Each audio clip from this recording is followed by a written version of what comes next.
It was a quiet Thursday afternoon in the heart of Washington, D.C. The kind of day where the sunlight filtered through the trees, casting long shadows across the sidewalks.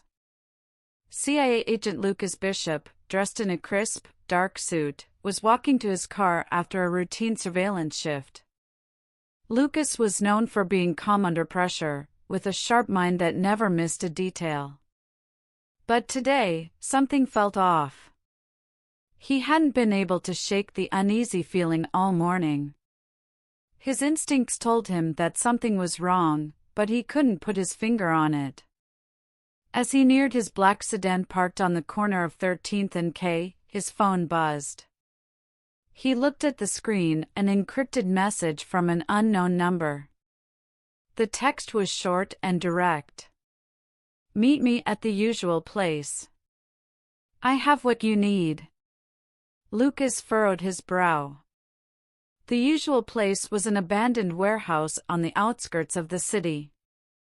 It was the type of place where deals went down under the radar. But it had been years since he'd gone there. And now, out of the blue, someone was asking for a meeting. His mind raced. It was supposed to be a normal, uneventful day.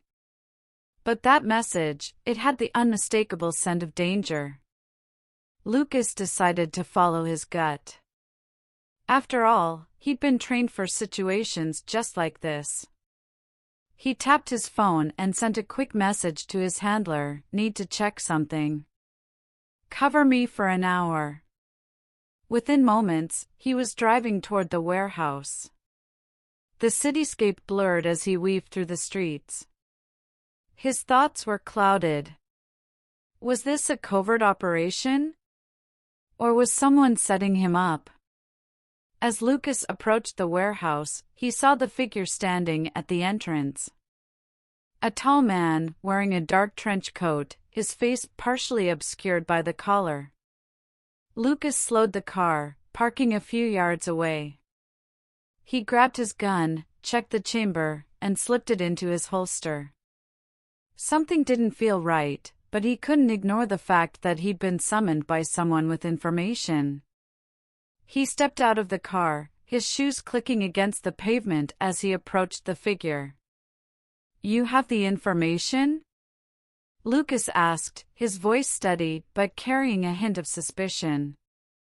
The man didn't answer immediately. He stepped back into the shadows, beckoning Lucas to follow him. "Follow me, and you'll understand," the man finally said, his voice low, almost a whisper. They entered the dimly lit warehouse. The air was thick with dust, and the only sound was the occasional creak of the wooden floorboards beneath their feet. Suddenly, the man turned and drew a gun from beneath his coat. Lucas barely had time to react as the man shouted, "Freeze!" Lucas' heart skipped a beat. This wasn't a meeting, this was an ambush. He quickly dove behind a stack of crates for cover, drawing his weapon as he did. "Who are you?" he shouted, trying to buy himself some time. The man's voice echoed through the warehouse. "I think you know exactly who I am, Lucas." Lucas froze. The voice sounded eerily familiar. His mind raced through his past assignments, his colleagues, the cases he'd worked on. But the name that came to him was unthinkable. "Victor?" Lucas gasped. The figure stepped forward into the light, revealing his face. It was indeed Victor Mathis, his former partner, his best friend from years ago. But there was something different about him now. The coldness in his eyes was unmistakable. It was the look of a man who had crossed the line. "I knew you'd come," Victor said, his smirk growing.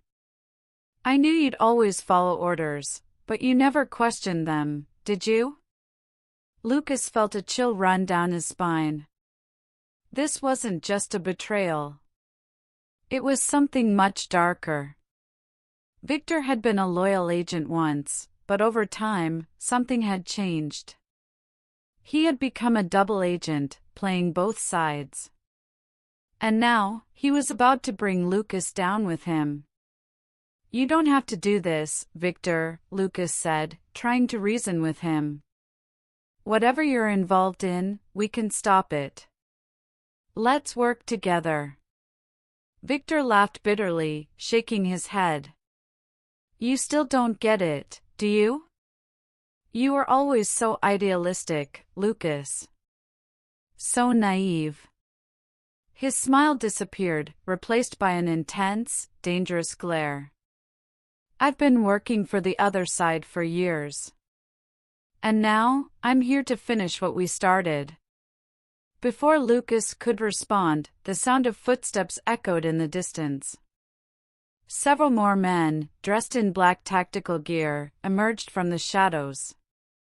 Lucas' heart pounded as he realized what was happening. Victor had orchestrated his capture all along. The warehouse wasn't just a meeting point, it was a trap, and Lucas had walked right into it. "Take him down," Victor ordered. The men moved swiftly, but Lucas was faster. He drew his gun and fired in one fluid motion, taking down two of them before he was forced to duck behind cover. His mind raced. He had no backup, no plan. He was trapped in a situation that had spiraled out of his control. Victor's voice echoed again, but this time it was almost sadistic. "You're a great agent, Lucas. Too good for your own good. But you were never meant to survive this." The next few moments were a blur. Lucas fought with everything he had, using every ounce of his training to evade capture. But as he darted around the warehouse, he realized something chilling. The fight wasn't just about getting out alive anymore. It was about making sure that the truth never came to light. Because if Victor and his new allies were allowed to succeed, the entire agency would fall. A single shot rang out, and Lucas collapsed to the ground. His vision blurred, and the cold darkness of unconsciousness began to take over. But as he slipped away, he heard one final message from Victor. "You've made your last mistake, Lucas. Thanks for watching. If you enjoyed the story, don't forget to like and subscribe for more thrilling tales. Hit the bell to stay updated with our latest videos.